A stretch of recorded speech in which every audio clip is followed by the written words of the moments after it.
घटना गांव विकरालगढ़ का जंगल। दोपहर का समय। सूखे पत्तों के चरमराने की आवाजें धीरे धीरे बढ़ती जा रही थी। कोई तेज कदमों से उन सूखे पत्तों पर दौड़ रहा था। आसपास का घना जंगल इस ओर साफ इशारा कर रहा था। ये कोई जंगल का मुहाना नहीं है, बल्कि जंगल का कोई अंदरूनी हिस्सा था। कई कई जगहों पर तो इतने ज्यादा पेड़ नजर आ रहे थे जैसे वो पेड़ आपस में एक दूसरे से जानबूझकर सटकर खड़े हों। चारों तरफ से गूंजती कुछ डरावनी और अजीब सी आवाजें अब भी उस व्यक्ति का तेजी से पीछा कर रही थी। बदहवास बेतहाशा सा भागता वो व्यक्ति, जो एक युवक था, हांफते लड़खड़ाते पूरे जोर से आगे की दिशा में इस कदर भाग रहा था जैसे उसका पीछा करने वाली वो कोई ऐसी चीज हो जो ना सिर्फ उसे नुकसान पहुंचाना चाहती थी, बल्कि उसे जान से भी मारना चाहती थी। आखिर इतने घने जंगल में इस कदर भागने का और क्या अभिप्राय हो सकता था? पसीने से लथपथ और कपड़ों पर लगा हुआ खून अब इस बात का साफ इशारा कर रहा था कि घटना ने अपना रुख किसी इंसानी जान की तरफ ले लिया था। तभी एक चीख के साथ उस युवक का शरीर हवा में लहराया। अब जमीन पर किसी भी पत्ते की चरमराने की आवाज न थी, क्योंकि युवक का शरीर अब हवा में झूल रहा था। एक एक पल के साथ युवक की चीख बढ़ती जा रही थी। भरी दोपहरी में इस घटना को उन पेड़ों के अलावा और कोई नहीं देख या सुन नहीं पा रहा था। वो पेड़ जो बुत की तरह खड़े तो रह सकते थे, पर वो उसकी मदद करने में किसी भी तरह से सक्षम नहीं थे। मैंने कुछ नहीं किया, आखिर ऐसी क्या दुश्मनी मुझसे? मैं तुम्हारे आगे हाथ जोड़ता हूं, मुझे मत मारो, मुझे मत मारो। उसकी लड़खड़ाती जुबान किसी से अपनी जिंदगी की भीख मांग रही थी।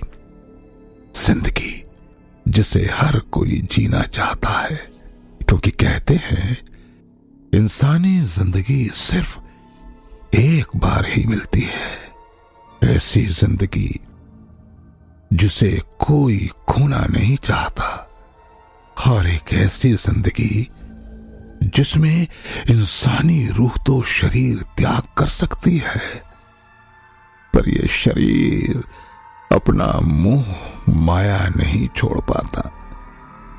जंगल में युवक की चीख मौत में बदलती रही और प्रत्यक्षदर्शी बुत से खड़े वो पेड़ सिवाय उस युवक की मौत के तमाशे को देखने के अलावा कुछ ना कर सके। शाम होने लगी थी। सूरज अब डूबने लगा था। युवक की लाश अब जमीन पर खून से सनी हुई पड़ी थी। गांव, मई का महीना, दोपहर। एक छोटा सा गांव विकरालगढ़, जहां आबादी बमुश्किल 50 से 60 परिवारों से ऊपर शायद ही होगी। आसपास का इलाका चारों तरफ से सतपुड़ा के जंगलों से घिरा हुआ था, जहां चारों तरफ सागौन के लगे हुए बड़े बड़े और दूर दूर तक फैले हुए पेड़ इस गर्मी भरी दोपहरी में जिनके बड़े बड़े पत्ते भी सूख कर जमीन पर आ चुके थे। इस चिलचिलाती गर्मी में भी अब उन पेड़ों के नीचे छांव के लिए शरण पाना लगभग नामुमकिन था। उसी दोपहर में गांव के उस छोटे से बस स्टैंड पर धूल उड़ाती एक सरकारी नीले रंग की बस रुकी, जिस पर बड़े बड़े अक्षरों में हिंदी में विकरालगढ़ लिखा हुआ था। बस स्टैंड के नाम पर सिर्फ एक छज्जा था, जिस पर टीन की शेड डाली हुई थी और सिर्फ एक चाय की दुकान के अलावा वहां कुछ भी नजर आना नामुमकिन था। उस अंतिम बस स्टॉप पर बस से सिर्फ 2 लोग ही नीचे उतरे। भाई सतीश, ये तेरा गांव है? क्यों, अभी से डर गया? भाई, यहां तो कोई नजर नहीं आ रहा। देख बेटे अजय, ऐसा ही होता है। अब इतनी गर्मी में भला बाहर कौन घूमता है भाई। चल सामान उठा, अभी थोड़ी दूर चल के जाना है। भाई क्या मजाक कर रहा है? अभी और चलना है? हाँ भाई, बस 5 मिनट ऑटो कर ले। ये सिटी नहीं है, यहां पैदल ही जाना होता है। अब चल भी, पास ही है। 2 लड़के हाथ में एक एक बैग लिए उस बस से उतरे। दोनों देखने में 23 से 24 साल के लग रहे थे। एक लड़का जिसका नाम सतीश था, वो हल्का गोरा और कद में ऊंचा सा था, जो इसी गांव का रहने वाला था। वहीं दूसरा लड़का अजय थोड़ा कद में छोटा जरूर था, पर उसका शरीर देखकर कोई भी कह सकता था कि कसरत जरूर करता होगा। दोनों हाथ में बैग टांगे सतीश के बताए इशारे उस पगडंडी की तरफ बढ़ रहे थे। भाई, मैं पक गया अभी से यहां आकर। भाई, गर्मी का टाइम है, इसलिए बोर लग रहा होगा। शाम को देखना, यहां भीड़ होगी। अभी क्या है, गर्मी और लू की वजह से कोई नहीं भटकता। कल तू भी नहीं निकलेगा। सतीश, तेरे घर कूलर तो है ना? ये लाइट भी नहीं है यहाँ, वरना धूप में बैठकर पसीने सुखाने होंगे। अबे इतना भी पिछड़ा नहीं है एरिया अपना। अब जल्दी चल, धूप काफी है। 12 बजे वैसे भी धूप बहुत तेज होती है। हाँ भाई चलो, अब क्या ऑप्शन बचा है, मैं तो चल ही रहा हूं। सतीश और अजय गर्मी से टपकते पसीने को पोंछते हुए आगे बढ़ रहे थे। थोड़ी दूर जाने के बाद सतीश ने कहा, अब यहां से शॉर्टकट है। जंगल से? भाई, ये जंगल में ही बसा हुआ एरिया है। और देख, यहां रास्ता नहीं दिख रहा जो गाड़ियों के आने जाने से बना हुआ है, पर गाड़ियां हैं कहां? देख, लिफ्ट नहीं मिलनी। बकवास बंद कर और कदम जल्दी जल्दी बढ़ा भाई। दोनों लड़के अब तेजी से आपस में बातचीत करते हुए जंगल से गुजर रहे थे। तभी अचानक अजय बोला, अबे वो क्या है?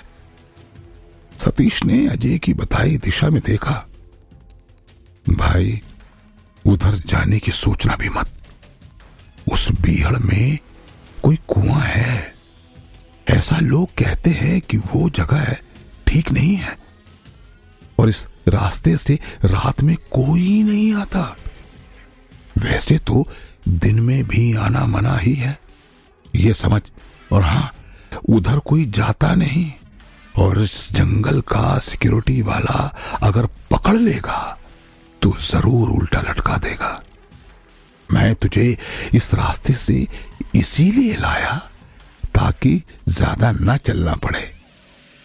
अब ये बीहड़ जो वहां दूर नजर आ रहे हैं वो ये बताता है कि अब मेरे गांव की सीमा आ चुकी है और 7 से 10 मिनट बस यहां से अपना गांव शुरू होता है। अजय ने सतीश को जाने क्यों घूर कर देखा और बोला, भाई मैं भी आया, ये बैग पकड़। कहकर अजय ने सतीश को बैग पकड़ा दिया, जिसके लिए वो बेशक तैयार नहीं था, फिर भी उसने बैग को नीचे गिरने से बचा लिया। दोनों करीब करीब उस बीहड़ से अब 200 मीटर की दूरी पर थे, जो जंगल के बीचों बीच में नजर आ रहा था, जिसके आसपास ऐसे ही सागौन के पेड़ लगे हुए थे। सूखी पत्तियों पर चलने पर पत्तियों के चरमराने की आवाज तो आ ही रही थी, पर यूं अचानक अजय के दौड़कर बीहड़ों की तरफ जाने पर आवाज जोरों से आने लगी थी। अजय को बेतहाशा उस तरफ भागते हुए देख सतीश चिल्लाया, क्या हुआ भाई? उधर क्या कुएं में कूदने जा रहा है? देख, उधर मत जा भाई, मजाक मत लिया कर चीजें, ये शहर नहीं है। अजय ने अपनी सबसे छोटी उंगली दिखाते हुए इशारा किया और कहा, भाई कॉल ऑफ नेचर, बस 2 मिनट में आया। और शहर हो या गांव, मैं मजाक नहीं, चीजें गंभीरता से ही लेता हूं। अभी पता नहीं ये बीहड़ अजीब से यहां कैसे बसे हैं, कम से कम हल्का होने से तो रोकेंगे ये नहीं मुझे। अजय अब बीहड़ों में घुस चुका था। अजय ने बीहड़ों के आसपास देखा तो वहीं एक पेड़ पर धार मारने लगा। ये काम तू घर जाकर भी कर सकता था, वहां उतना करीब जाना जरूरी नहीं है भाई, क्यों खतरा लेता है? सतीश ने बड़बड़ाते हुए कहा, जो 200 मीटर दूर पर खड़ा अजय आसानी से सुन सकता था। यहां अंदर एक कुआं है यार, कहते हुए अजय उस ओर बढ़ गया। अरे यार उधर अंदर मत जा प्लीज। क्या पता तेरा गांव और कितने घंटे बाद आए। 5 मिनट बोल के इतना चलवा दिया। अजय सतीश के मना करने के बाद भी उन घने बीहड़ों में घुस चुका था। अबे ये कुएं में बाल्टी नहीं है, अब हाथ कैसे धोए? अजय ने कुएं के अंदर झांकते हुए देखा। अजय की बहुत हल्की आवाज सतीश तक पहुंच रही थी और उन घने बीहड़ों के कारण अब वो उसे देख भी नहीं पा रहा था। यहां से चल यार, बाहर आ जा वहां से प्लीज। अब घर जाके सीधा नहा लेना, टाइम पास मत कर यार प्लीज। हद है, ये कुआं है या मजाक? कहते हुए अजय ने पास पड़ी हुई एक पत्ती उठाकर हाथ पहुंचने का अभिनय किया और सतीश को चिढ़ाया। अब हो गया हो तो चले। सतीश उस पर गुस्सा करते हुए बोला, हाँ चलो। अब क्या? अजीब हाल है, प्यासे मरने की नौबत आ गई।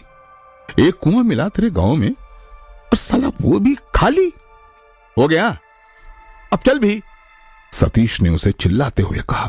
अजय ने सतीश की तरफ बढ़ते हुए सामने पड़े एक पत्थर को अचानक उठाया और गुस्से में उस कुएं के अंदर फेंकते हुए कहा, कुएं साले, सूखे कुएं तो किसी काम का नहीं।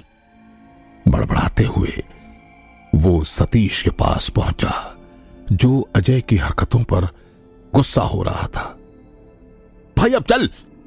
सतीश ने अजय को उसका बैग पकड़ाते हुए कहा, गांव वालों को कुआं बनाने की जरूरत ही क्या है, और वो भी ऐसे बीहड़ में छुपा के। और साला जब पानी ही ना हो, मतलब जो गांव पर प्यासा आए उसे यहां भी पानी ना मिले। उफ! अजय ने थूक गटकने के साथ अजीब सा मुंह बनाकर सतीश को चिढ़ाना चाहा। वो कई सालों से वहां पर है, वैसे काफी सालों से सूखा हुआ है वो तो। इन्हीं छुटपुट बातों के बीच जब वो आगे बढ़े तो आसपास घर नजर आने लगे। कोई भी घर पक्का नहीं बना था। कुछ झोपड़ियां थीं तो कुछ सीमेंट की शीट से बनी हुई छत। थैंक गॉड तेरा गांव उस कुएं की तरह सूखा नहीं है।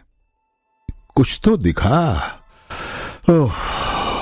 अजय ने हांफने का अभिनय किया।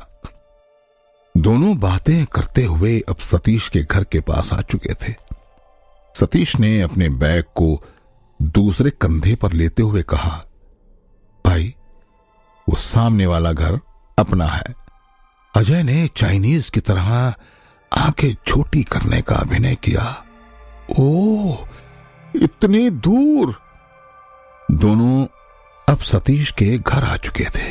सतीश की छोटी बहन ने दरवाजा खोला और सतीश को देखते हुए बोली, भाई आ गया मां। सतीश ने अपनी छोटी बहन को मुस्कुराहट में जवाब देकर पूछा, मां कहां है? पीछे हैं, आ रही हैं। आओ तो आप लोग अंदर।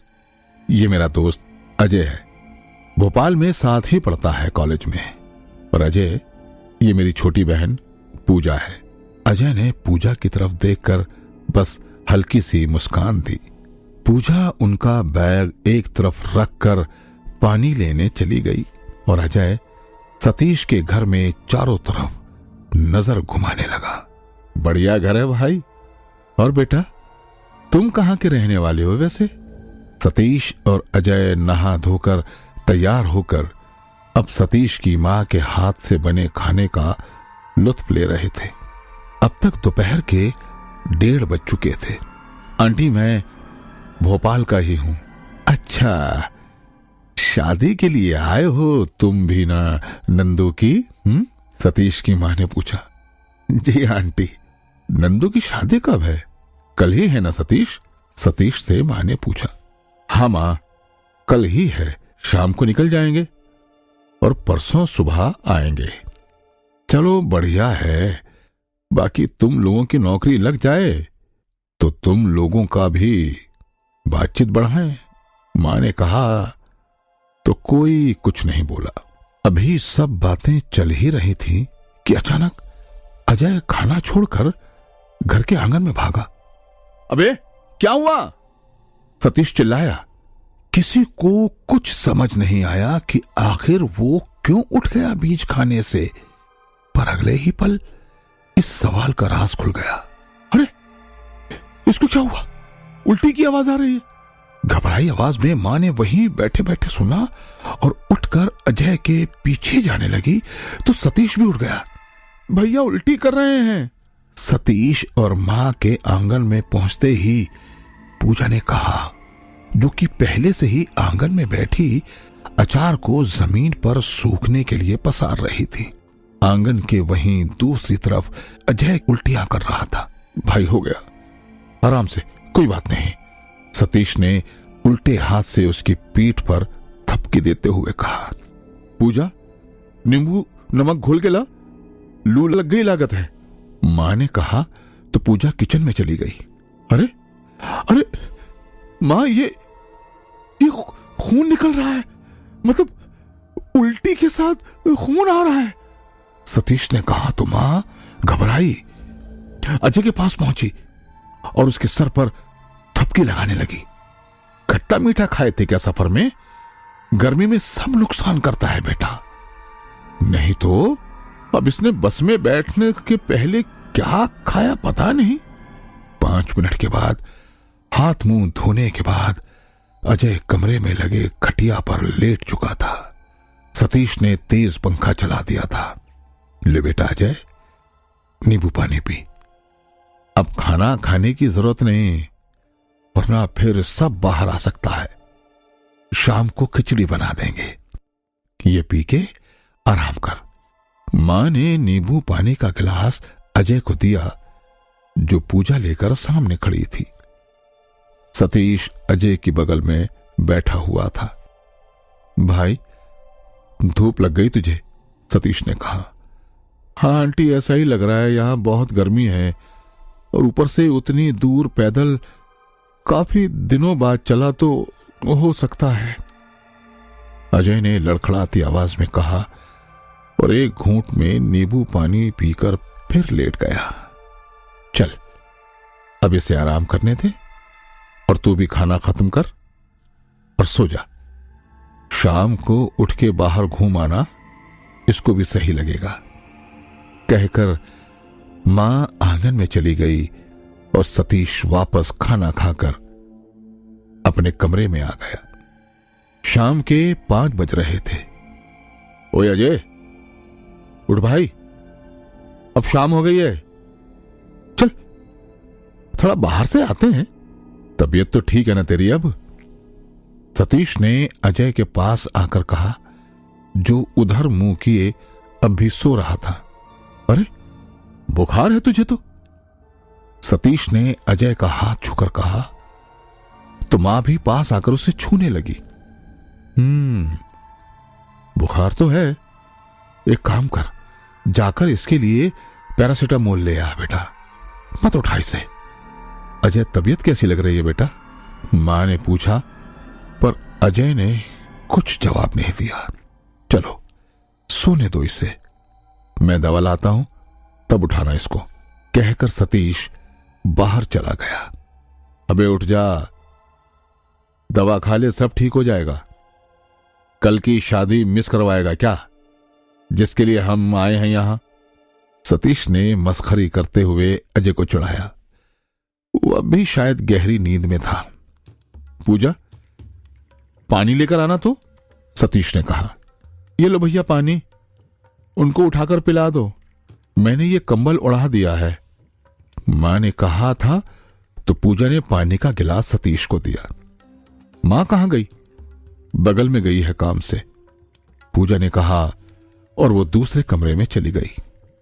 अबे उठ, कहते हुए सतीश ने अजय का कंबल उठाया तो अजय कुछ बड़बड़ाने लगा। बड़बड़ा मत, अब उठ जा, दवाई खाकर सो जाना।